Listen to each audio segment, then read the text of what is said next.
আমরা ইসলামী রাজনীতি করি, আমরা জামাত ইসলামী করি। এই জন্য অনেকে আমাদের ধর্ম ব্যবসায়ী হিসেবে গালি দেয়। আসলে আমরা কি ধর্ম ব্যবসায়ী?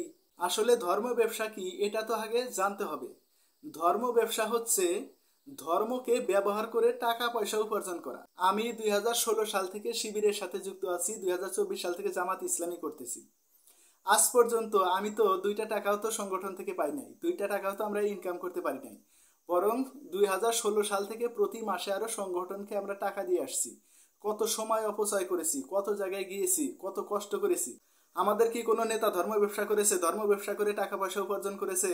বরং আমাদের নেতারা আরো ইসলামের জন্য জীবনটাকে উৎসর্গ করে দিয়েছে, সরকারি চাকরি ছেড়ে দিয়েছে, কত সময় ব্যয় করেছে, নিজেরা টাকা দিয়ে মানবতার সেবায় কাজ করেছে, এমনকি নিজেদের জীবন দিয়ে পর্যন্ত তারা ইসলামের জন্য কাজ করে গেছে। তারা তো 2টা টাকা কোনোদিন ইনকাম করে নাই এই সংগঠন থেকে, বরঞ্চ সংগঠনে গিয়ে তাদের পরিবার সমস্ত জীবনটাকে তারা বিসর্জন করে দিয়েছে।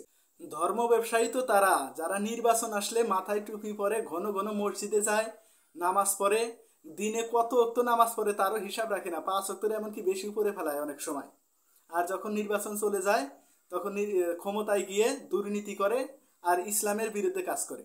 তারা নির্বাচন আসলে মাথায় টুপি পরে, পাঞ্জাবি পরে, ভালো ভালো কথা বলে, একদিকে তারা স্টেজে গিয়ে নামাজ পড়ে, অন্যদিকে তারা মন্দিরে গিয়ে মূর্তিকে প্রণাম করে। এরাই হচ্ছে ধর্ম ব্যবসায়ী।